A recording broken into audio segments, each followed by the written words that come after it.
This episode of the Off-Road Podcast is sponsored by Warn, Medical Gear Outfitters, and Colby Valve. Off-Road Podcast, episode 416, AEV. Tonight, Aaron wets the bed, Coy dies of heat exhaustion, and Ben breaks more stuff. Welcome to the Off-Road Podcast, a podcast about everything off-road. We cover the news, review products, and interview people in the off-road industry. Your hosts tonight are Aaron, Coy, and my name is Ben, and we are joined by Matt Feldman from AEV, and welcome to the show. Matt, What's up, guys? You think after 416 episodes, I'd have that down perfect, right? Especially when the words are right in front of you and all you have to do is Literally, read them. I'm reading them. Yeah, I need like special paper glasses or something. I don't know. Matt, can you tell us how to pronounce your last name so we can continue to mispronounce it? It's Felderman. Felderman. Okay. Yes. It's just like it looks. Perfect. Okay. Yeah, I just can't read. Just like how it's spelled over there. No, that way. Felderman. Yeah, perfect. All right, it's just Ben. Yeah, That's how I thought it was. I was trying to give Ben the benefit of the doubt. No, Ben just It's all good. All good. Yep. Someone thinks you ride the short bus, Ben. My bus only had like 4 seats. So, Well, speaking of short bus, what have you been up to then? well, I've been working on the 4Runner. We're getting ready. Last week I was camping. We took the minivan, and originally I was supposed to be taking the 4Runner, and we were going to take the trailer, and that plan went out the window, and it all changed around. And then this weekend I'm going camping, and then the following weekend I'm going down to Coos Bay, to your guys' neck of the woods, to go camping. That's not our neck of the woods. That's way south of us. What are you going to Coos Bay to go camping for? Pete has a friend she owns Bombshell Off-Road. It's a ladies off-road clothing company. Okay. They've got something going down there. And so we're gonna go down there and hang out. And so I was like, okay. And there's bathrooms in camping. So the wife was like, okay, we can go. So I was like, okay, let's go. Did you Google how far Coos Bay is? Isn't it like down past what is it? It's about an hour past Florence. Yeah. Yeah, I wouldn't be surprised if it's a 10-hour drive for you, Ben. I'm shocked that you're driving to Coos Bay. You know what? I got the wife to sign off on it, so I don't care. Notice how Ben always does these like lady-owned Toyota, Bombshell, off-road. There's a lot of lady events. Well, I guess he looks like a stud around them. I'm just saying, when there's no other men. you could just wheel with the men, Ben. You don't have to go. I'm looking at it as a dunes trip. That's all I'm looking at it as. I'm just teasing. That's amazing because- dunes. That it got the wife signed off on it, and the kids they had such a blast at Christmas Valley that when I mentioned going to the dunes, they're like, oh, are we going? Like, they actually want to do that versus going to a trail. They're like, oh, we just look at trees. You tell them no, that you don't want to ruin the whole trip. So I've been working on the 4Runner. I was hoping to get the shop having concrete and all that so I could work in there, and apparently that's not how things happen. It got delayed till next Thursday, and I don't got time to wait for that, considering broken bump stops and all that. So I tore into the front end. I had a torn CV axle boot, and I decided to switch out struts. I tried to drill out the bolt. I got it mostly drilled out, and then I had to air chisel out the backside of the net that was holding it on. It was welded to it. But before that, I got a little ways into it, and I decided I was going to play the struts. I have those Falcon shocks that I got 2 years ago that I decided to finally put on, and I needed to adjust them. And that's a McPherson pictured here, if you're watching, is a McPherson strut compressor. It's the two Okay. where you ratchet each side down bit by bit. Well, it wasn't, the spring was bent, so I'm like, oh, I've got to readjust it. So I'm loosening both sides up. As I'm loosening one side, the other side breaks, and it sent the just like here, it sent the bolt flying past my head. Missed me by a small margin. I heard it whiz by my ear. And so I said I was done with that, and that was Friday evening. I messaged, did a call out to some friends, couldn't find anyone that had one that was available right away. So I went today to John Matthews and got used his wall-mounted one and adjusted them both like in like 5 minutes. Mm-hmm. Let So me it's guess. amazing The with the one right that tools. broke was a Harbor Freight brand one. No, it was O'Reilly's. Yeah, it was O'Reilly. No, it was AutoZone. Went to AutoZone. Oh. Tomato. Same Yeah. difference. They were the same exact ones. So yeah, after that near-death experience, got El tore apart. That was that night after I got the bump stop in. I put the timbering in, and then today I got it all put back together. Just needs an alignment now. Yep, I'm just gonna need a quick little toe adjustment because I've got the I can't remember what those alignment tab things are. Taco tabs. Yeah, and then this is the and then just before I started on the other side, just before the show started, that's the other bump stop bolt. The other bump stop like immediately snapped when I tried unscrewing it. So I hit it with the air chisel with the pointed bit, or it's a rounded nose bit, and hit it from beneath and popped it free.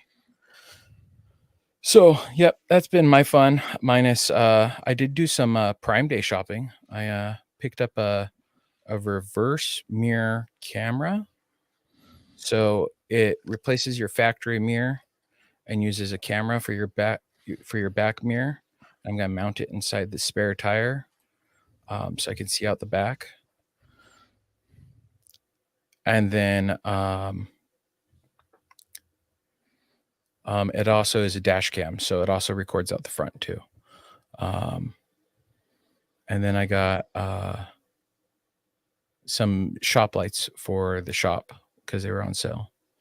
So Reading and talking at the same time is hard, isn't it? yes, it is. I'm seeing these comments I'm trying to read. Yeah. Mark, we're so not going to show funny. your comment. Back in the day, I used to be into, the sport compact scene, and like the frequency in which I would lower cars and lower my friends' cars and use those things with reckless, like just like nothing. And now it's like, I don't know. I'm lucky I have both my eyes, I guess. It's funny because I've seen one break before and I was like, never going to use it. I'll just get, I'll just use one of the nicer ones because they have like the ones with the square tube and it's just like it clamps it and it sits in a vise. Those are amazing. But yeah, no. There's a great video that is on the internet recently where some guy's doing that. And thank you, Matt, in honor of Prime Day. There's a video of a guy who's taking a top hat off of something with that same kind of tool, and one of them either falls off or breaks, and the whole spring launches one direction, and his fingers get trapped in there. Oh yeah, and that one looks really painful. I would have just cut my finger off and just like abandoned ship, like a trapped beaver. I don't need those anymore. I'm out. Yeah, they'll probably hurt less. Same thing, Matt. I was in the sport compact scene, so like you're always lowering cars. Yeah, and we just had one buddy with the spring compressor, and it was like the brotherhood of the traveling spring compressor. So Lord only knows how many springs that one compressed, and then you'd have to track it down because somebody borrow it, then borrow it. And I want to say I was self-taught. I don't remember anyone actually telling me how to use that thing properly.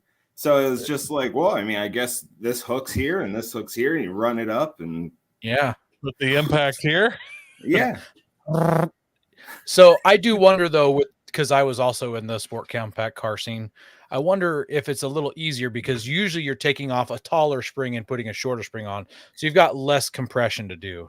Yeah, and you don't have 5,000 pounds of weight, on those springs. That's diameter true too. The coils are a lot, but still sketchy. Yep. Yeah, not fun. It was a little scary. What about you, Aaron? What have you been up to this weekend? Well, I'm getting ready for my pistol shooting competition coming up this Saturday. So I've been doing some stuff getting ready for that. But over the weekend, I took some time out and I went with my group of survival guys and we went up into the woods and we tried to use our bug out bags and camp out of them for one night. And the idea was to make a shelter, a primitive shelter, and sleep in your shelter. So some people used hammocks that they had, and everybody else slept on the ground. So here's my shelter. You can see a tarp, and it's one of those emergency blanket tarps. It's silver on the underside. I fluffed up the dirt, added some fresh cut fir boughs underneath it, put a parka down, a poncho down, rain poncho. And then I slept in this Mylar bivy bag. So it's like a Mylar bag, Mylar blanket turned into a sleeping bag. And it got down to 55 degrees at night. But I'll tell you what, I was warm all night long. I had no issues with heat. The only problem is that bag is tall enough that you can sleep with your head tucked in it as well. And everything I exhaled went into that bag and did not come out and started pooling water in the bag. And I woke up around 12 o'clock at night and I roll over into a puddle of water. I'm like, what in the world? And I realized it must be condensation. And I'm like, well, this is part of the experience. So I just slept in it all night till 6 o'clock. And when I woke up, I looked like a Dalmatian. I just had all these wet patches all over my clothes, but it was a good time. I woke up really sore. You did this voluntarily for fun? I did. Yeah. Well, it wasn't fun. I knew it wasn't going to be fun. I knew it was going to be not fun. But I wanted to. I just realized we should start a new segment called Survivalist or Alcoholic, because everything you just said could go either way. Like if you're like, I just decided I was part of an experience, so I just laid there and slept in it. I was super sore the next day. Like, could go either way if I jumped in halfway. As we went up to the campsite, we passed a county park, and one of the guys with us like, I went to that county park one time. I actually woke up. I've only been there once, but I woke up in that park with no shoes on, and I didn't know how I got there. And apparently, he was at a party nearby, and there was a lot of drinking going on, and he woke up in the park. So, yeah, for sure, you could do survivalist or drunk guy for sure. Besides that, I did, since our trip down on the McGrew Trail, I pulled my wheels off, and I for sure have a bent axle on the passenger side. I've already located an entire replacement axle. Rather than just changing out the shaft, I found an entire axle in case there's any other things wrong with it. And I'm just going to unbolt it from a rig and bolt it into mine, and shouldn't be too bad. And I also took advantage of Prime Days. I bought a 200 watt solar panel. So I'm excited about that. Coy, your turn. What have you been doing? Oh, I'm excited to hear. It was so exciting. I have been just going like crazy camping and all this stuff feels like since school got out, like since May. I did absolutely nothing. I literally just laid in my house and hid from the heat because I don't have air conditioning. It was hotter than Satan's bedroom here. And so I just like laid low to the floor, like when you have a fire in the house, and you're supposed to crawl around. That's what I did till about 4 o'clock in the afternoon. Then I went to a sushi and seafood buffet and just ate myself sick and just slept on. It was the best 24-hour period I've had in 2 months. It was amazing. That's hilarious. And then I just did some work around the house on Sunday. So I haven't done anything cool, guys. Nothing cool. Where I went camping is up past where your guys are digging on that road behind my house. I got to see all the construction they're doing. Oh, nice. How about you, Matt? Have you done anything off-road related in the past few weeks? I've been on the Overland Expo tour, so Okay, yeah. about a month ago or so was the first one, Overland Expo West in Flagstaff. Went out there. I love that area. Spent some time in Cinder Cones, exploring that. Got lost. Good time. And then came back for a little bit, and then headed out to well, I think this is your neck of the woods, Overland Expo Pacific Northwest. That was actually my first time ever in Oregon. One of the 3 states I have never been to, but check that off the list now. Yeah. So just been busy. Didn't buy anything for Prime Day, but definitely had the big guy here. Moral support. Prime. What'd you think of Oregon? Did you get to do any exploring, or you just went to the expo and back? I almost died by Mount Hood. I had time to kill before I could get into my Airbnb.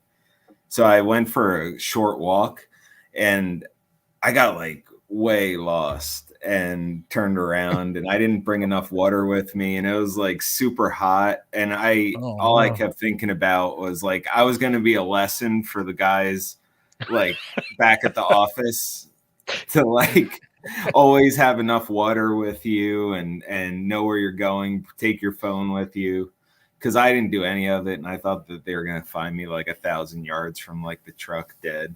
But it all worked out. I made it back, made it to Expo, but it was really nice. It was kind of a bummer though, when I had some time to kind of poke around, it was super smoky from the wildfires, I guess. So like near Mount Hood and Rooster Rock and like wherever there were like a bunch of forests kind of like in a line down the highway. It was like way smoky in there. Yeah, when that was happening, we were at Coy and I were at the very southwestern tip of Oregon on a wheeling trip down there. We didn't see any smoke where we were at, so it must not have been blowing that direction. So we had good weather.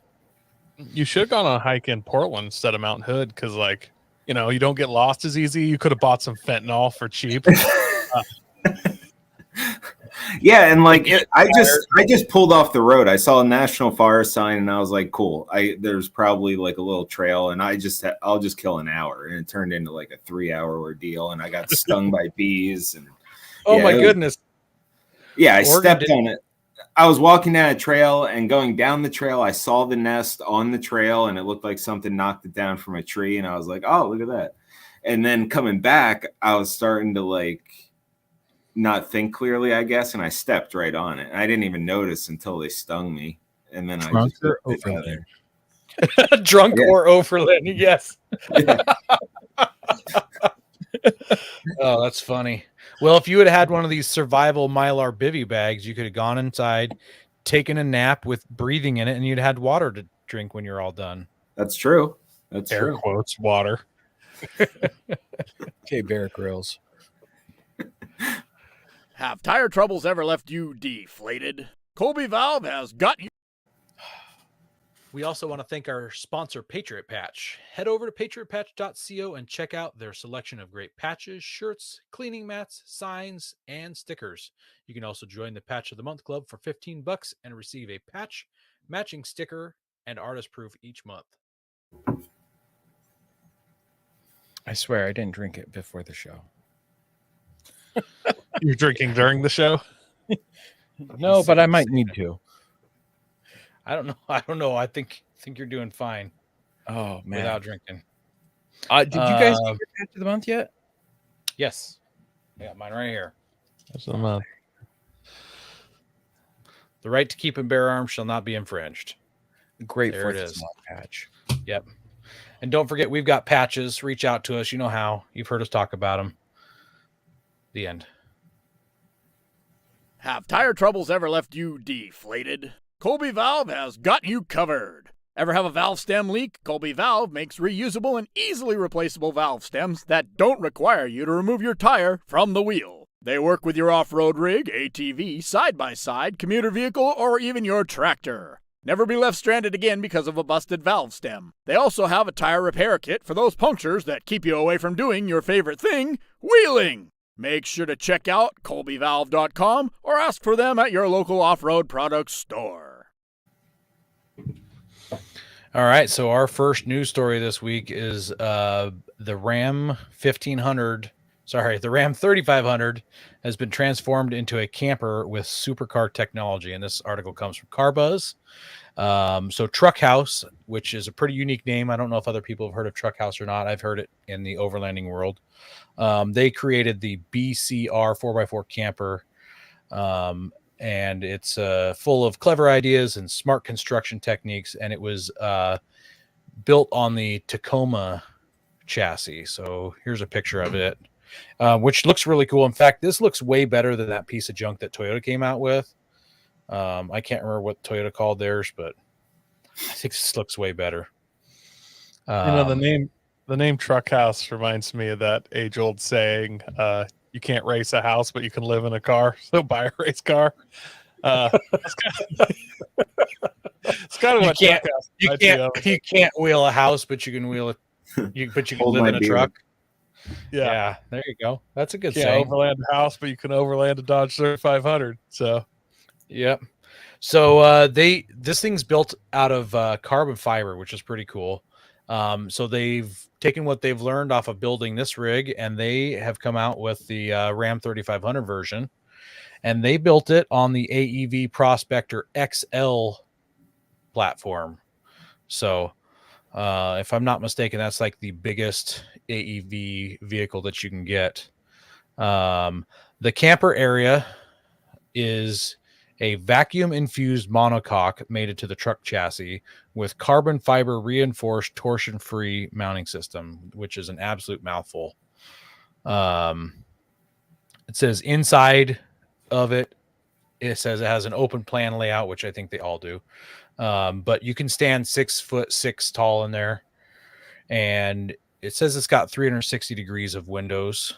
Sorry, 270 degrees of windows. I'm guessing that's facing out the back. And it's powered by a lithium battery bank. And it says that it has onboard systems that can communicate with Starlink. There's an induction stove, a microwave, a sink, a fridge, freezer, and a toilet. But it says it can accommodate 4 adults, which is pretty impressive. Usually when they say it can fit 4 people, it's like 2 people and 2 kids. You can't really, you can't really sleep adults in the sleeping area of some of these things. Like you fold down the dinette and it's only like 5 feet long. So not big enough to really sleep in. It says that it comes with a 74-gallon fuel tank, more than doubling the stock capacity.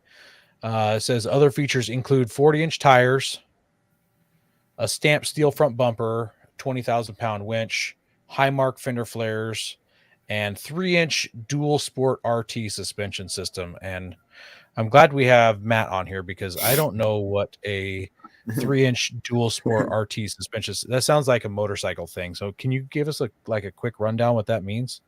Yeah. Yeah, I guess to back up a little bit, just to understand the partnership a little. We met the guys from Truck House a few years ago at Overland Expo, and I mean they really had some. I mean, we're drawn to innovation, right? And those guys really had some awesome ideas. We saw the Tacoma, spent some time in it, and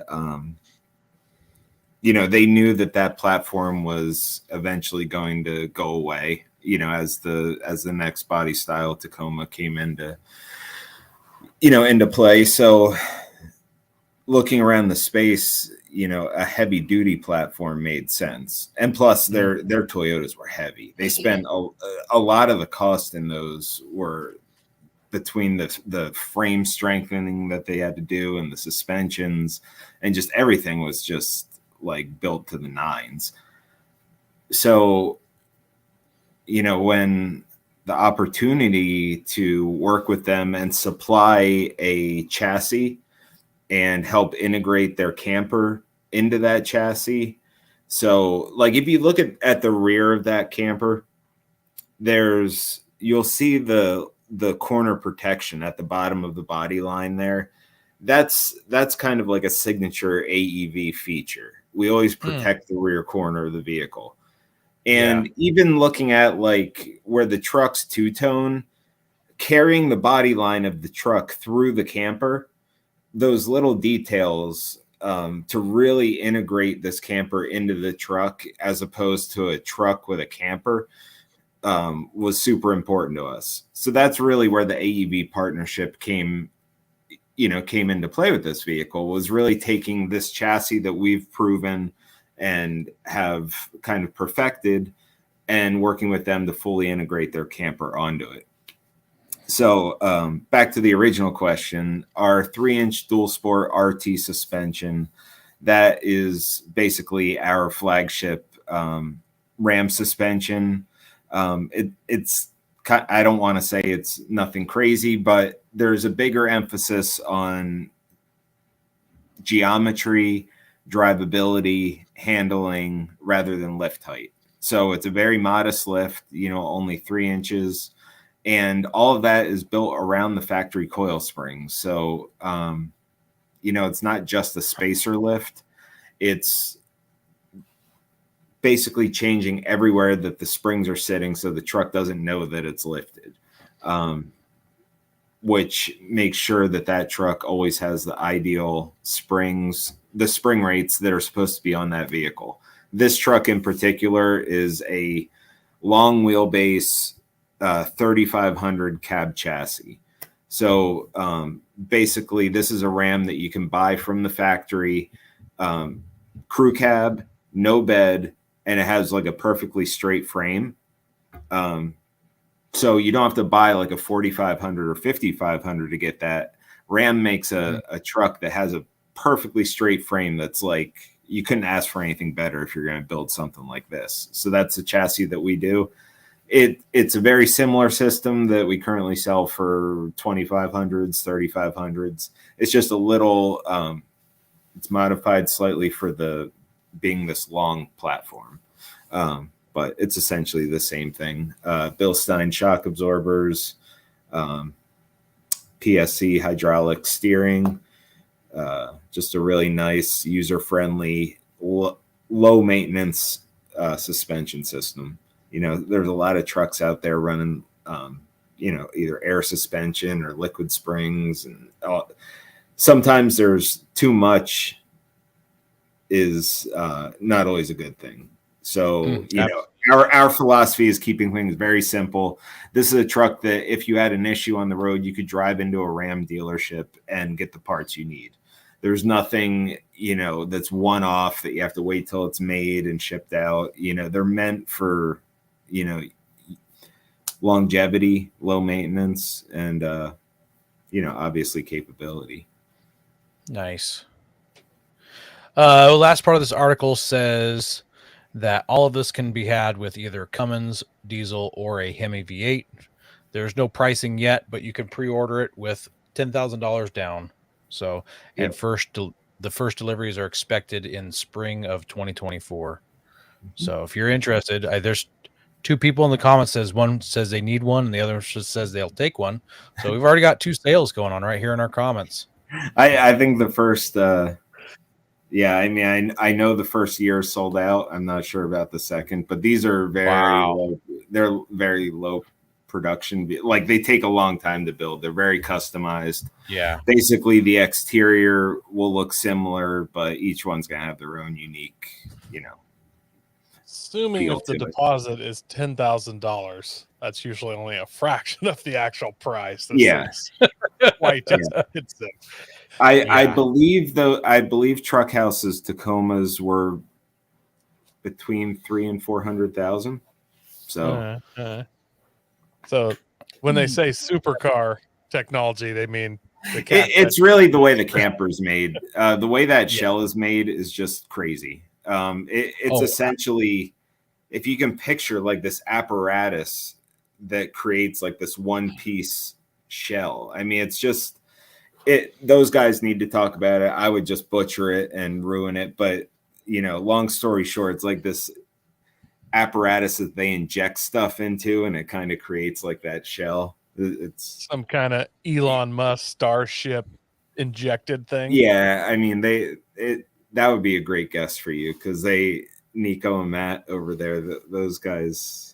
I thought you meant Elon Musk for a second. I was like, absolutely. If you go, no, not Elon. No, the Truck House guys. It reminds me of those.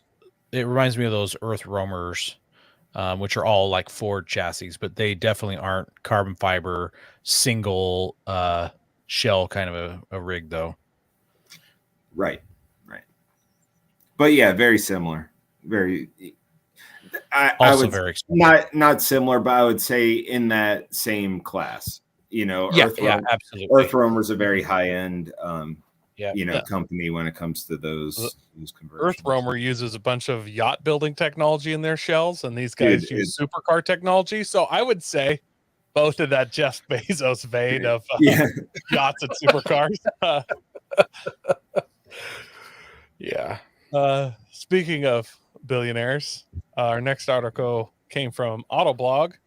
The first Cybertruck has been built. Elon Musk announced the battery electric Starship Trooper on November 21st, 2019. Many deadlines have been blown since then, but on July 15th, Tesla's official Twitter page announced the first Cybertruck built at Giga, Texas.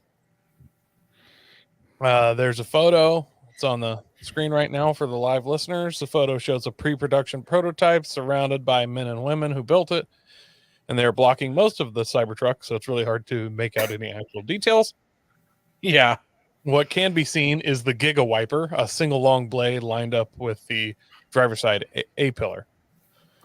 Tesla plans to produce about 375,000 of these a year. That seems like an insane amount for Tesla. That's crazy. Yeah. Pricing was announced in 2019, starting at $40K and topping out at $70. Obviously, there's absolutely no way those numbers are still valid. Nope. Even then, it seemed too cheap. And now with inflation, cost of manufacturing, COVID shipping, COVID this, all that stuff, there's just no way. Tesla has around 1.6 million reservations. So even at 375,000 a year, I mean, somebody else do the math, but they're sold out for years. That's there will be that's 4.25 years if they produce that many and we're able to fulfill that many. That's 4.25 years. That's a great problem for Tesla to have. Oh no, we've sold out for this entire generation of vehicle. And I think I've seen some rumors or whatever that Tesla's building another facility in Taiwan or somewhere. But I think that was for the European Teslas. So okay.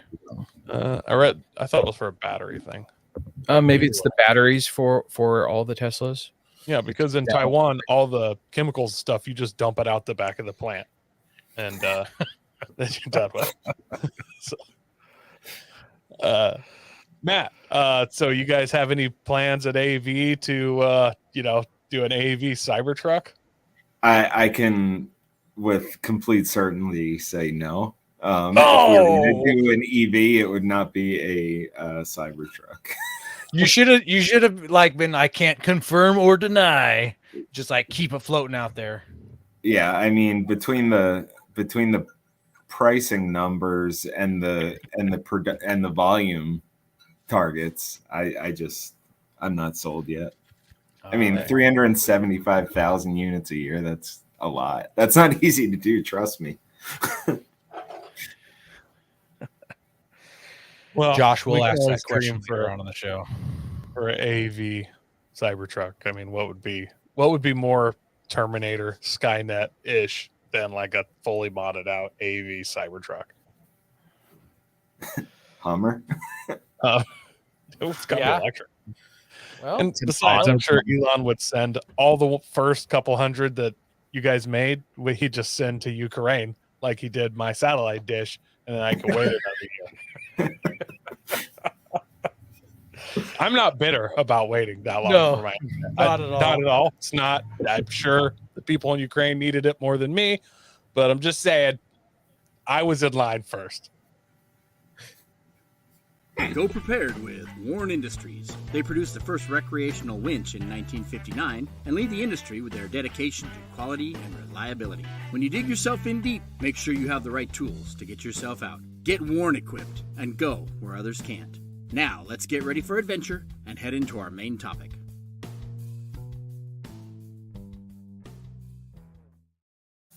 All right. As we mentioned earlier, we are joined tonight by Matt Felderman, the marketing manager for AEV. And we got to start off with the Fast 5 facts, Matt. So new or old vehicle? I own a new vehicle, but typically I want older ones. Summer or winter camping? Anything but winter. Oh, Rock. wow. Rock, sand, snow, or mud? Rock. Favorite vehicle brand? GM. Favorite tire? Oh, BF Goodrich. And any recommendations for someone new to off-roading? I think the biggest thing is learning the ropes from someone you trust, like legit trust.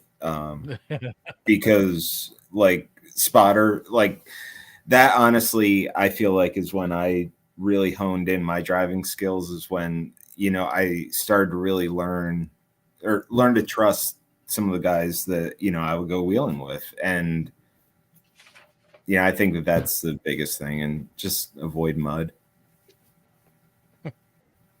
Avoid mud. Yeah, that's good. That's great. I actually agree with that. Yep. Well, how did you get started in off-roading? So this is an industry that I really committed myself to when I graduated high school. You know, I didn't really know what I wanted to do, but I know I wanted to do something cool with cars or trucks. And I told my parents I never wanted to have to wear a suit and tie to work. So I basically, you know, I started working at a mom and pop speed shop, just, you know, part-time and then full-time. Went to college, got my degree in marketing. Then I ended up going to a slightly bigger off-road shop, and that's where I met Dave and a few of the other, Dave Harridan, the president of the company, and a few other people that are still with AEV today. They started to expand, and then they're like, hey, we're going to start a marketing department. And I said, cool. If I move to Michigan, can I be that department? And they said, sure. So moved out to Michigan, sight unseen, and been there ever since. That was like 12 years ago. Wow. But yeah, I got into off-roading really just at the time. I was working at an off-road shop. I just bought a FJ60, and they were always going wheeling, and I said, seemed like fun, and went along, and, you know, burned up my clutch and didn't really know what I was doing, but overall had a good time. And, you know, just kept at it. And then it wasn't really until I joined AEV and started going to like epic places and really like doing some hardcore trails that I really got bit by the bug, so to speak. So you may have already answered this, but what was the first vehicle you took off-road? Was it that FJ60, or was it like your I mean, I had a 99 S10 Blazer, and that was like my first. It was a ZR2 at the time, and yeah, like 31-inch tires, and it was like wide. It had like the wide flares. Right. I hated that thing, and ironically, like I hated that thing so much, and it gave me so much hell.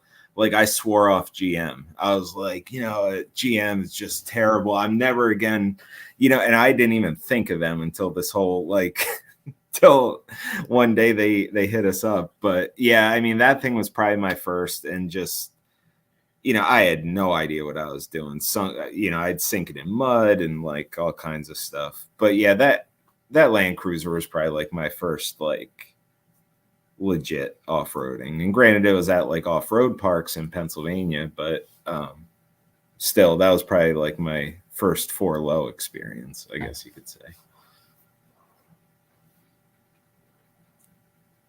So what's been your favorite rig to hit the trail in? Nowadays it's Prospector XLs. Every year when I go out to Moab, that's like if we're all doing a trail that I can fit down, like yeah, exactly. That was the one that I was driving this year. I absolutely love the challenge. But they're also so fun. I don't know. It took me years before I was comfortable, you know, driving those things, but it's just one of those things, you know. Dave and I would be at an event or wherever, and he'd be like, here, I need you to drive the Prospector XL tomorrow on this trail. And it's like, oh, okay. And you just trial by fire. But that's really it. I mean, if we go out to Easter Jeep Safari, if I had my choice between my Jeep or a Prospector XL, I'll take the Prospector XL and just run at the back of the pack and just take it a little slow, but it's so much fun. Josh, yes, those are 40s. Nice. I thought you could get them with 41s. Technically, that's what's on that red truck. It's a 41-inch Super Swamper on that. Yeah. But our standard tire is a 40-inch Toyo. Okay. Just checking. Yeah. Make sure I did my homework. You got me. Yeah. Do you have a most embarrassing moment on the trail you want to share? I do. Also in a Prospector. Okay. Years ago, I mean, this is probably shortly after we introduced the Ram. Dave Harridan and myself were doing a media week out in LA where we were taking media out and showing them the Prospectors. Dave had a tray bed Prospector XL and I had a Power Wagon regular Prospector on 37-inch tires. And I want to say I had maybe the four-wheeler guys out there, and I wasn't super great at driving those trucks yet and didn't quite understand the weight of them. And we were out at Rower Flats in Southern California, and I was going up a hill. And apparently they haven't had a lot of rain for a while, and I got a little close to the edge, and I just ended up, basically the road gave out, and I ended up basically laying it over in a ditch. Ooh. Now, luckily, the media guys that were with me were friends, so they were almost like, all right, let's get out of this. But that isn't where it ended, you know, because Dave, president of the company, he's down in the parking lot. I can see him. So I let him know that I messed up. I'm up on the hill. So I see him start going. And he goes a little ways, and I see him stop. Get out, get on the bed, chuck the spare off the back. Well, here, I also, not only did I get stuck, I also had his tire deflators. So he had to try and come up there with like 50 pounds of air in his tires, got a flat. So had to change the flat, then come up and winch me out of the ditch.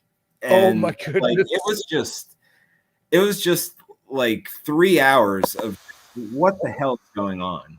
And at the end of the day, it was kind of no harm, no foul. Really, the running boards that happened to be on the truck, that's really what took all the lean over. So we recovered, but man, I was just real disappointed in myself. It went the whole chain of events of just, you know, nonsense just unfold in front of me. So it went into your quarterly performance review, I'm sure. Yeah, I didn't mess up too.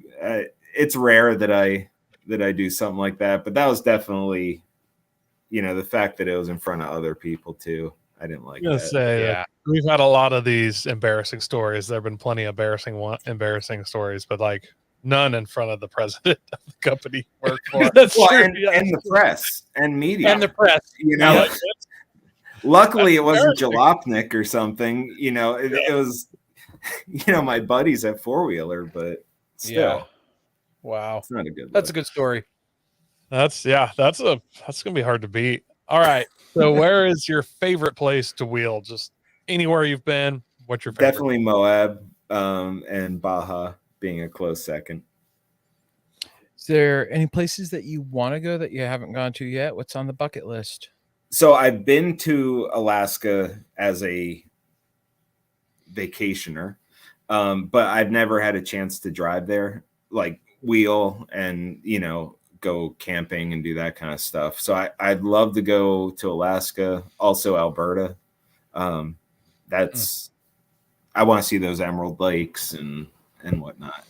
A lot of I haven't spent much time in Canada, and I really like, there's a lot of ground to cover there. I really like to see the eastern coast, you know, and also, you know, obviously like BC, Alberta.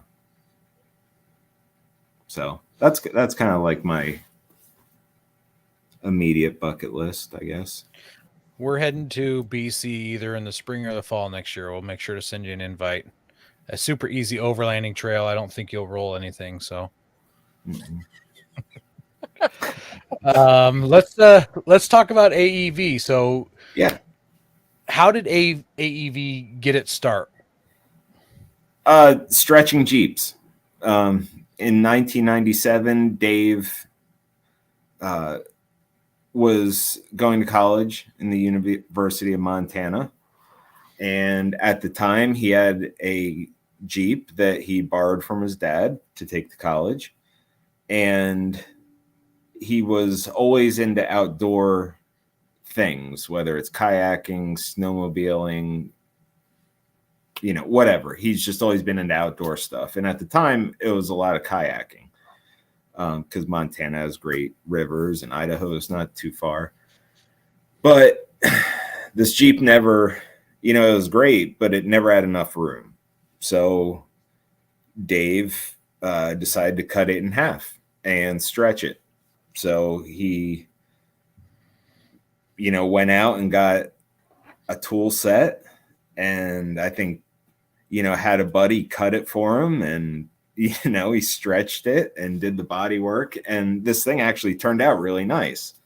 Started getting a bunch of attention around town, and, you know, shortly after, he was in business school at the time, and there was a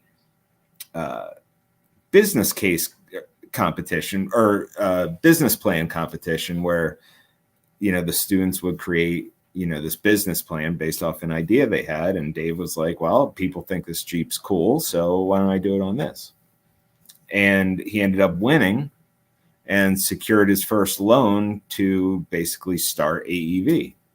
And he used that to, you know, buy another Jeep and turn it into, you know, stretch the wheelbase. And these things were finished out really, you know, much like what we still do today. They were very hard to tell that it wasn't a factory Jeep. Dave was doing new fiberglass for the tops. So it was basically a stretched hard top.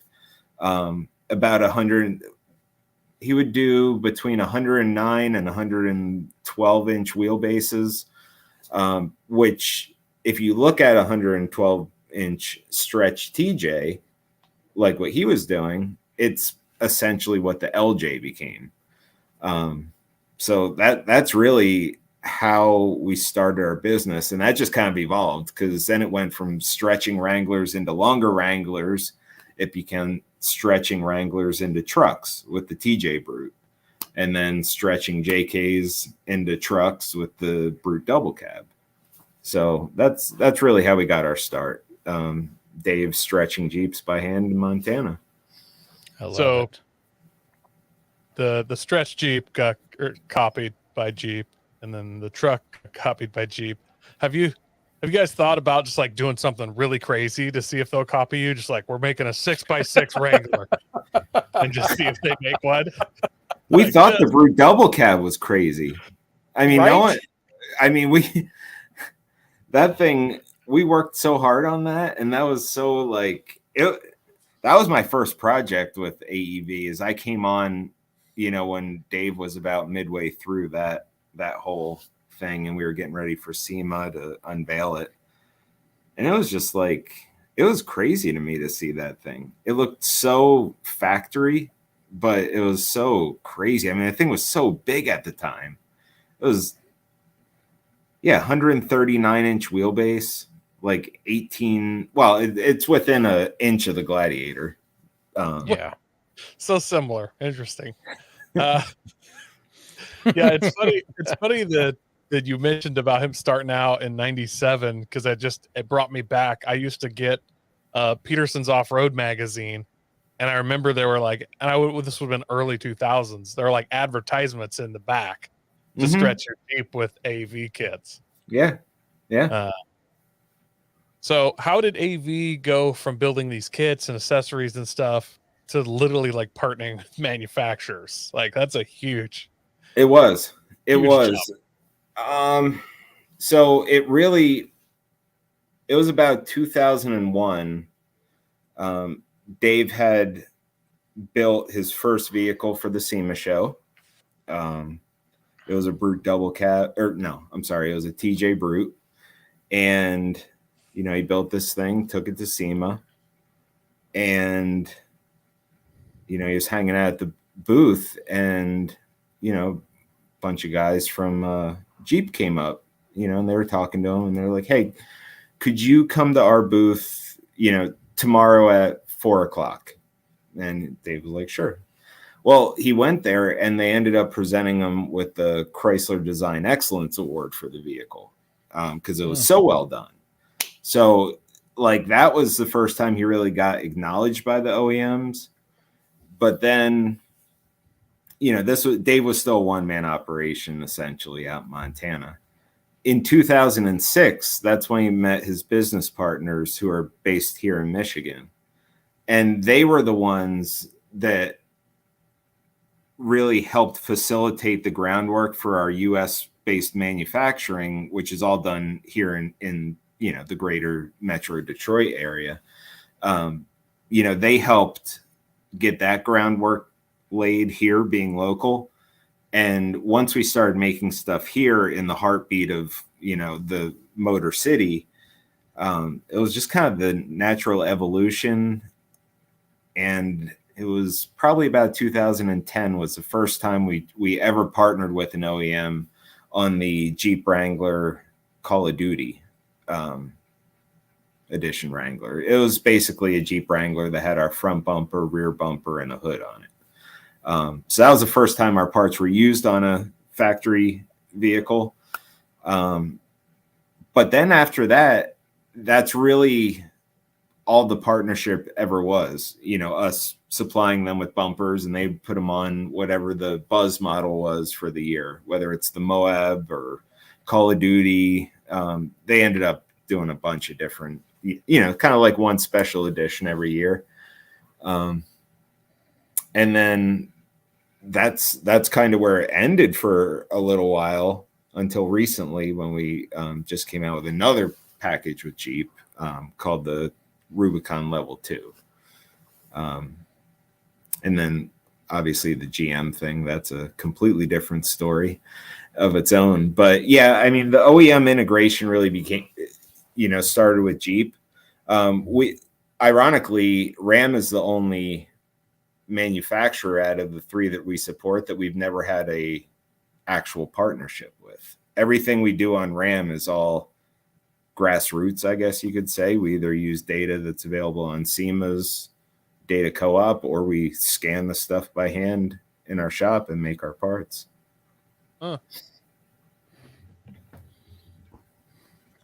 What have you guys done with Ford? Just out of curiosity.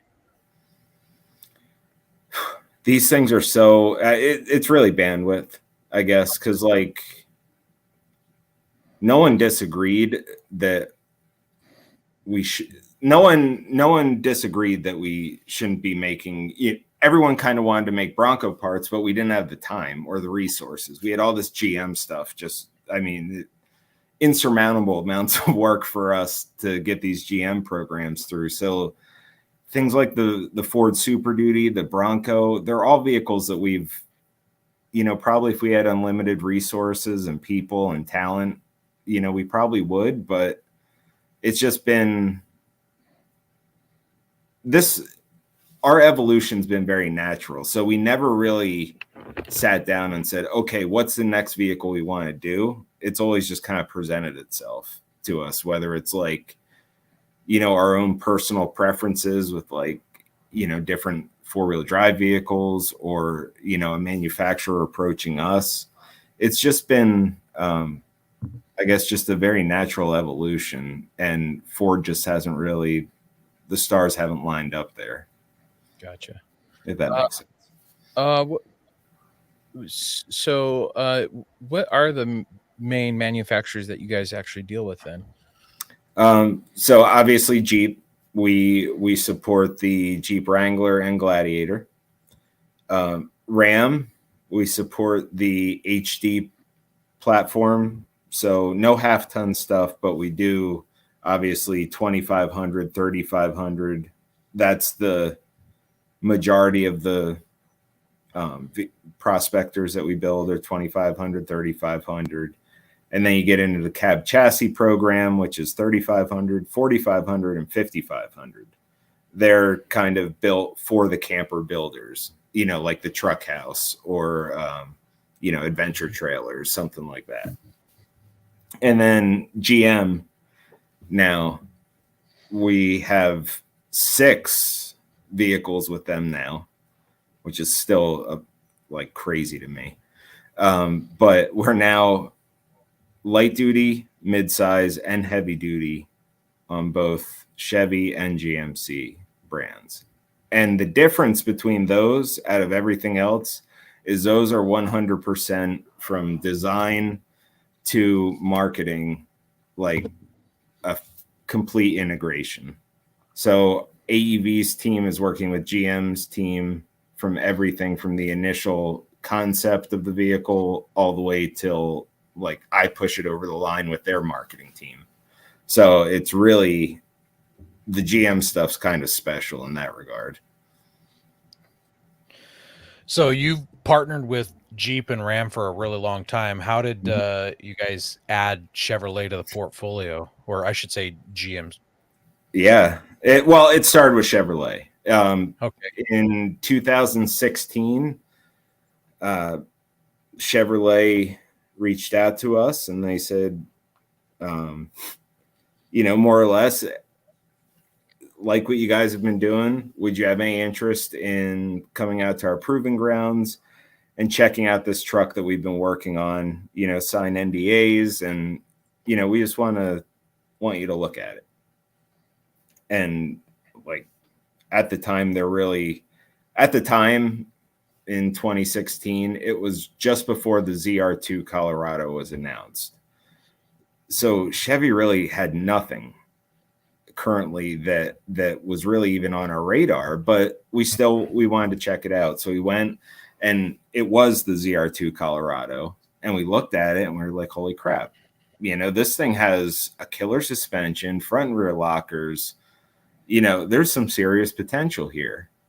And then one thing led to another. We went on a few development trips with them where they said, okay, where would you guys take these trucks if you wanted to use them? And then we went to places like Moab, the Rubicon Trail, all these different, kind of iconic places that we would typically go. And, we use these trucks hard. And then at the end of these, we basically all sat down and like, okay, now if you were to take these trucks and you guys were to modify them, what would you do to make them better? And that's how we got on things like skid plates, bumpers, bigger tires, and all our typical formula. And they were really digging it. And that's essentially how the ZR2 Bison came into existence. They wanted to take the ZR2 platform really to the next level, and more specifically, take this platform that was kind of born in the desert and by way of AEV, make it really a killer platform for the person who is into overlanding and technical off-road. Yeah, I've got a buddy with a Bison, and it rides really nice, and it's a very sweet truck. Yeah, I like the newest Colorado that they just announced a few months ago. They just kicked it up even higher notch. Yeah, that truck. We're raising it. So, fun fact: the previous generation Colorado ZR2 Bison, we came into it with the ZR2 already existing, at least in terms, as far as they were concerned, the ZR2 Colorado was already done. So everything that we wanted to do for the Bison, we had a very small box in which we could operate. We could only add a certain amount of weight. We had to comply with all the existing certifications in terms of tire size and all the stuff that goes into an OEM vehicle.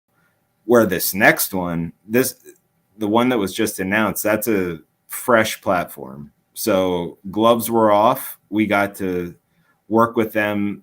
This platform was truly created with the ZR2 Bison and the GMC AEV edition in mind. So that truck with 35s and the way it is, that is what the platform was created for, not the other way around, if that makes sense. I love it. So that platform was truly created for everything that we had in mind to be there. Yeah. So it is an incredible truck. Yeah. So other than Cybertrucks, is there any other brand that you guys are looking to partner with in the future? Anything you can talk about? What would you like to see as a partnership? Honestly, no. I mean, nothing's off limits, but they're right now. I mean, we're already. I mean, there's the way things work is there's such a gap between when we start working on things till when it actually comes out. Ridgeline. I love Toyota, AEV. but that's Honda. That's Honda. Yeah, you're right. Yeah, Honda. Yeah. Whew. That's a good one, Eric. No, but it's I can't really say that there's anyone that we would actively pursue. I'm just really bullish on what this GM, what the future holds for us in GM. That's really there's so much potential there. That's kind of still our priority. And we're still going to be doing stuff with Jeep. The level 2 program, I don't know if they're still building them, but that was really successful. So we're hoping to kind of keep that going. So Ford came out with the Maverick, which is like a unibody pickup truck. Yeah. If Chevrolet came out with a new Chevy Love, could you see yourselves AEVing a Chevy Love if it was basically not like exactly a mirror of the Maverick, but like a competitor of the Maverick, so a unibody? Could you see, because Ford is doing a trimmer version of that Maverick, which is pretty incredible. I mean, nothing's off. It would be dependent on how it performs. I mean, we would never do something just to put our name on it. There would have to be some merit to it. That makes sense. But I mean, hell, who knows? I mean, who knows if it was something like a shrunk. I don't know if you could shrink down a Colorado to like a unibody, but it was like a mini ZR1. I guess you can maybe call it, right? Yeah, I'd honestly like to see like the trackers from back in the day with like a ZR2 suspension. That would be amazing. That'd be tight. I'd love to see AEV do a Bronco and or a Toyota, just because like when you have the AEV Jeep guys are like, well, I mean, this isn't just a Jeep, this is an AEV Jeep. So it's just like another elite level of Jeep guy. And then if you had the Bronco guys and a Toyota guy, suddenly they'd be connected by AEV instead of brand, and then they'd just be like this elite level, like that Spider-Man meme where they're all pointing at each other, you know. I guess if in terms of like internal, like, you know, every year the question inevitably comes up, you know, what new products do you guys want to see, you know, internally? And I mean, there's definitely interest in both Toyota and Bronco. Sure. Toyota's tough because it is a very established and very there's a lot of very good products in there by a lot of very good companies. So for us to come in and be different would take a significant undertaking, and to have products to compete, because there's so much good stuff in the market. I'm not super familiar with the Bronco market, but having come from a little bit of a Toyota past, I know there's so much good stuff out there. So how many countries can I order an AEV vehicle in? It depends on the vehicle. In terms of the Jeep and Ram products, you can only get them in the United States because we do not have access to any other country's vehicles. So, you know, the process to get one of our vehicles would be to go through one of our partner dealerships, an AEV certified dealership. You order the vehicle through them. It gets built in the production plant, and then it comes to us in Michigan. We upfit the vehicle, do whatever package the customer ordered, then we ship it to the dealership. Now, that process can only take place on US spec vehicles. So that's a little tough. GM, though, because all the GM vehicles, we ship our parts to the assembly line. You can buy the GM vehicles in Mexico and Canada. So on this, I didn't write it down, but I have to ask. So I order a Jeep Rubicon, and I want the AV package. It gets sent to you straight from the factory to you guys, right? Mm-hmm. So Yep. Do you guys just have a mountain of skid plates and bumpers that are brand new there, or do they come from the factory, not with some of that stuff on them? Unfortunately, vehicles cannot leave the factory without that stuff. So as much as we would love to get, because it is kind of that, what we do is we factor in all that stuff gets recycled. So basically what we do is there's basically, I don't know what it currently is, but between the wheels, the tires, the bumpers, and whatever is of any value, we kind of know what that's worth. So we factor in a credit, assuming the person doesn't want it. Most people don't. Every dealership doesn't want a pile of crap showing up. Oh, so if I do order AV, though, I could say I want my old wheels, tires. Exactly. Bumper. Yeah, you can. Yeah. So if you really wanted it, we'll put it all on a pallet and we can ship it to you, or you can come get it. But most people, they're like, it's going to cost how much to ship? Nah, I'll take the credit. And so, yeah, that's typically how it works. But yeah, unfortunately, when we were doing Hemi conversions, I mean, all day we were just pulling out 0-mile engines because every Jeep has to leave the factory like running completely. Yeah. Wow, I had not thought about that. That is a good question. So there's how many project Jeeps did AV have employees have going on back during the Hemi conversion days when they're just like, yeah, I found this one with a blown motor for cheap on Craigslist. Where can I find a good cheap Jeep motor? Like, yeah, we just had it down to a science where like we would take those things out, put them on a pallet, and like I forget the name of the company, but like one of the big like nationwide places that like LKQ or something like that. Yeah, something like that where like, you know, any dealership or repair shop can go in there and be like, all right, do you have any low mileage engines or whatever? Like it was one of those places, and they would just constantly be. Actually, we have about 80,000 mile. Oh, you need 3.6 liters? Yeah, we have a couple hundred in Michigan. Yeah. So do you have a favorite AEV vehicle, whether it's like a factory one or like a one-off build? Overall, in terms of like current platform, I am very much a fan of the like the Colorado or the Canyon midsize platform. Yes, that for me and my needs, a midsize truck makes the most sense. I've been down the road of the Prospector XLs, and while I love them and I like driving them on the trail, having one for a daily driver made no sense for me. So I really like the midsize stuff, especially the Colorado and Canyon. But like as far as like a nostalgic AEV vehicle that is my favorite,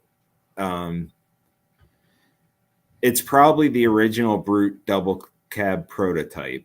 If you've ever seen it, it's tan and it has like some weird like circular sticker on the side that says like the Rafiki Lodge in Costa Rica. It's in a lot of our photos.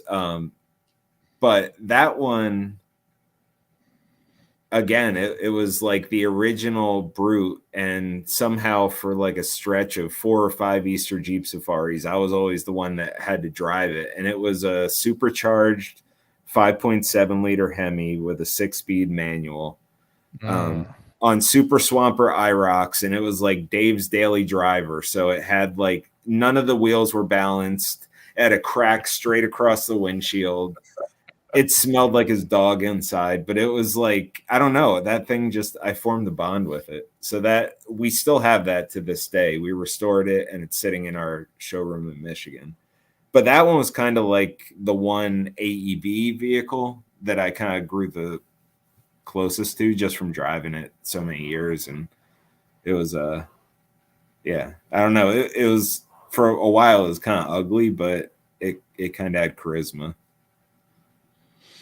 Josh wants to know, how does AEV get through the EPA stuff with engine swaps? Our engine swaps were only 49 state compliant. We could not sell them to, we would only sell them through our dealerships that were in states that would allow it. So unfortunately, all our California dealers that were like really good, and you know, we had a lot of awesome California dealers, still do. None of them could sell our Hemi conversions. So gotcha. Yeah, we couldn't in some states, to answer your question. So, other ones we followed all the rules and it would pass all the tests, but you know, I think it was 48 or 49 state only, not 50.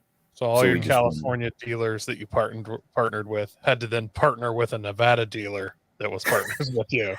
Well, we had some parts dealers in California that were like they would do it because there was nothing saying that we couldn't sell a do-it-yourself conversion kit. Oh, yeah. Okay. So we had those for the guy that wanted to do it himself, buy a low mileage engine, do it.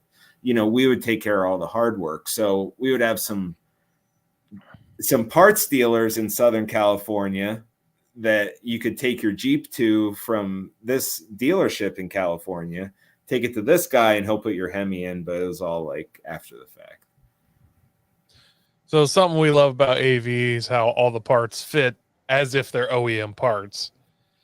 And they look kind of like they came from the factory generally. You have a really finished OEM look with a lot of that. How much design, engineering, and testing do you guys have to do to get to that point? A lot. It's, yeah. And incredibly, that's a process. So that's been an evolution in itself. You know, our steel stamping history really started about 2006 when we started stamping hoods and bumpers. And that was new to us. That was something that really only the OEMs were doing it. That's how OEM hoods are made, and doors, and, you know, even the bumper skins on trucks. But as far as the aftermarket goes, it was unheard of. But it allowed us to get those curvatures that you just couldn't get on a traditional press brake, you know, form of manufacturing. And even if you look at our very first, you know, bumpers that were stamped, and at the time they were very innovative, And then you look at what we're doing now with modular construction, hot stamp boron steel. We're using, the light hoop on our JL front bumper. It's a cross-linked polyethylene, shell that covers like a hidden track so you can run your wires through there and no one sees it. Just like all these little details that we're putting into it, they've all been learned and kind of just improved upon over time to now. And the cool thing is, something like that Jeep bumper that you're looking at, that's made out of hot stamp boron steel. That's a technology and a process that we would never even have thought of if it wasn't for the GM program.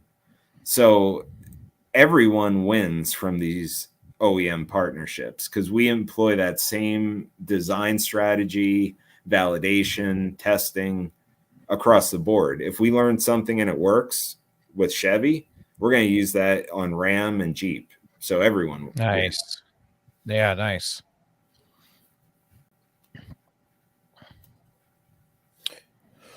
One of the parts that we've talked about several times on the show, Yes. Yeah, is the skid plates. And can you what makes them better than the OEM skid plates? Well, they are OEM skid plates. They are so hot stamp boron steel. I'll back up. That's what I want to know. I want to know about this hot stamp boron steel. What's going on? So let me back up there. Some of your listeners may have heard of the term before. It gets thrown around a lot when talking about the GM vehicles. So hot stamped boron steel, that is a material. So the boron steel is your material. Hot stamping is a process. So hot stamp boron steel is basically a combination of the process and the material. Now, what's different about that versus our traditional mild steel stamping is mild steel, when we would make something like the JK front bumper, that was a cold stamping process. It was just, sheet metal going into a press, boom, it gets slammed, and, there you go. You have your hood. Now, hot stamping, it introduces a heat treating element to it. So that steel goes into the press glowing hot. And the tool that when it comes down and presses that hot steel, the actual tool for the stamping has cooling lines running through it. So as it's pressing down on that steel and forming it into place, it's also quenching that steel with coolant. So you get like an instant heat treat to that steel, making it even stronger. So the benefit when it comes to skid plates is you get a material that's about 2.5 times stronger than mild steel of an equivalent thickness. So you're saving weight.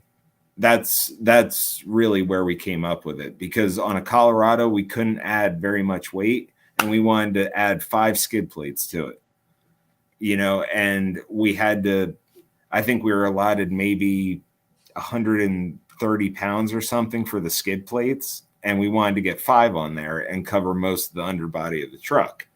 Well, aluminum's junk for skid plates because it's soft. And in order to make it strong enough, you have to go really thick. So it ends up, to get a strong aluminum skid plate, you're going thick, and it's actually not that light. Mild steel was too heavy. So that's really where hot stamping came in. Super light, very strong, and also very hard. So when you slide over rocks, it doesn't gouge into the metal like aluminum. It actually slides. It's a very hard, high yield strength material. So it's kind of perfect for skid plates. Yeah, I wonder if they could start making hot stamped boron drive shafts. I don't know how, but your guys' that sounds tough and light.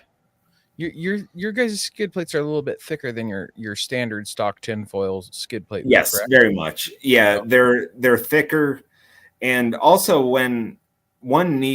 this is, I don't know why. I always tell people about this. I think it's so damn cool, but like the skid plate package that we did on the Colorado ZR2 Bison, obviously weight was one thing. We wanted them to work functionally, but also being an OEM program, we had to do crash testing.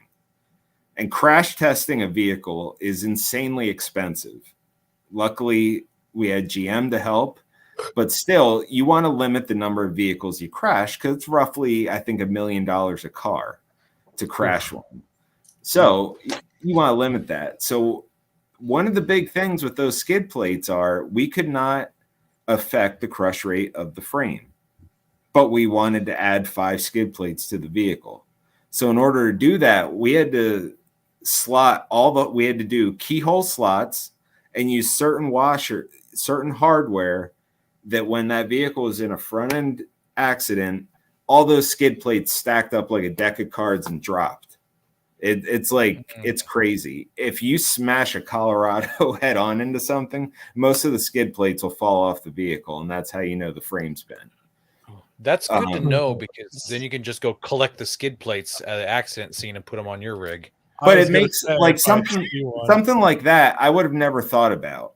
But if you think about it, all these skid plates, you're going frame rail to frame rail with a rigid piece of steel. There's no way that frame is going to do what it's supposed to do anymore. So like that to me was just like, I found that fascinating. And now that's just what we do. I like that. I can't remember what skid plate it was, but my buddy that has one, his didn't come with one skid plate. He had to go buy that one separately. Yeah, that's the transmission skid plate. That one, that's one that for whatever reason, I don't know if it was timing or whatnot, but yeah, that was a unique one because the transmission on those vehicles got insanely hot, like just physically the pan. So that's why if you look at ours, it's a bunch of bars because of like the fire risk. We didn't want like a flat plate that could potentially get like leaves and crap stuck up in there. So that's why the transmission skid plate is a bunch of like bars. But it's a good one to have. That's probably the one I've used the most. Yeah, there you go. Yeah, so that's our skid plate. That's the entire skid plate package that came factory on the Colorado ZR2 Bison. Everything's hot stamped with the exception of the DOM tubing of the transmission skid plate. That is cool though. Yep. How has the explosion of public interest in overlanding affected business at AEV? Is that? I think that has. I mean, it couldn't have been better for us because we haven't had to change our model at all. It just kind of exploded around us. I recall my very first Overland Expo. It was basically a bunch of weirdos hanging out in a field, just talking about Unimogs and like old post World War II, decommissioned military trucks and like Land Rovers. And it was cool, but it really wasn't like a thing yet. Like, I don't even like, we were still, the term overlanding was still like an action. It wasn't like a noun yet. Now it's like a noun. But yeah, that's when it was just different and it just exploded around us. And that's cool because we could always be authentic in ourselves. We didn't have to change who we were or try and adjust and pivot. It's like we just kept doing what we were doing and people were digging it. Once upon a time, there were no full-size vehicles at Overland Expo outside of these like crazy military things that people would show up in. I don't know if you guys, do you know what I'm talking about? They're like big, like the MAN trucks and like Mitsubishi Fusos and Unimogs. I owned one. I own Okay. one. Yeah, I mean, they would roll in to Overland Expo, and it would just be like, what country do you even find these things in? But then we showed up with a Ram, and people were like, well, what are you going to do with that? And it's like, well, the same thing you're doing in that thing. And then it just kind of grew, and now you go to Overland Expo, there's Rams everywhere, there's AEV stuff everywhere, Dudes and Subarus. Actually, which I think Expo just realized AEV makes a whole line of like recovery equipment. Like I had no idea you guys made that. So yep, just and lights too. You know, we didn't want to spread ourselves too thin, but there were certain things like we didn't like the way direction lights were heading. The style, it just wasn't fitting. We always like that traditional, it may because we're like borderline boomers at this point, but we like kind of that traditional light, but we wanted LED technology. So it was like, you know what, there's nothing we really love. Let's make our own light. Same with recovery gear. There were certain like tools or like ropes, and there were certain things that we never really liked about what was commercially available. So we tapped into some of the best manufacturers in like the industrial rigging industry and said, what are you guys doing? And that's really like all our ropes. We worked with a fantastic industrial rigging company up in Canada to teach us the ropes and test our stuff. And so we really just kind of evolved like our own needs. If there's something out there that we're not super happy with, and there's an opportunity to make it ourselves, we will. Some of the stuff we just partner with, Bill Stein or Warren or whoever. We're not going to be making our own winches and shocks and that kind of stuff. We leave that to the pros. The term borderline boomer I'm going to use from now on. It's just facts. I'm 41 years old now. I'm also I think that'd be a great band name. So if I ever start a band,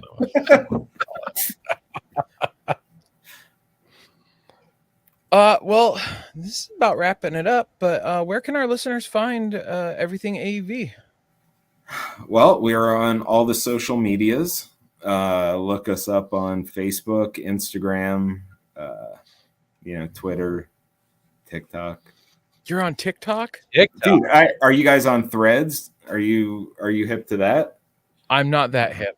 I actually am borderline boomer. I have no clue what you're talking about. Like TikTok's still new to me. So. Well, I don't know. I was at Overland Expo and I heard someone talking about it. So Threads is it's like Instagram's Twitter. Yeah, it's Facebook's answer to it. I haven't really figured it out yet. But yeah, we're on all the social media platforms. Lots of great vehicle and trip photos and lots of good stuff to get you inspired. And then on our website, AEV-conversions.com. Can play around, build the vehicle of your dreams, shop for parts. Yeah, I was drooling over a few Prospector XLs when I was making the show notes. They are, they're right there with like, in terms of popularity and like volume, they're right there with Jeeps now. It's crazy. Wow. And only XLs. Like we probably build as many Prospector like 37-inch trucks as we do two-door Jeeps. They're like super minority. Yeah, everyone wants 40s. It's like bigger the better. Yeah. I first came across the Prospector XL when Scott Brady took your rigs to the Arctic Circle. Oh yeah.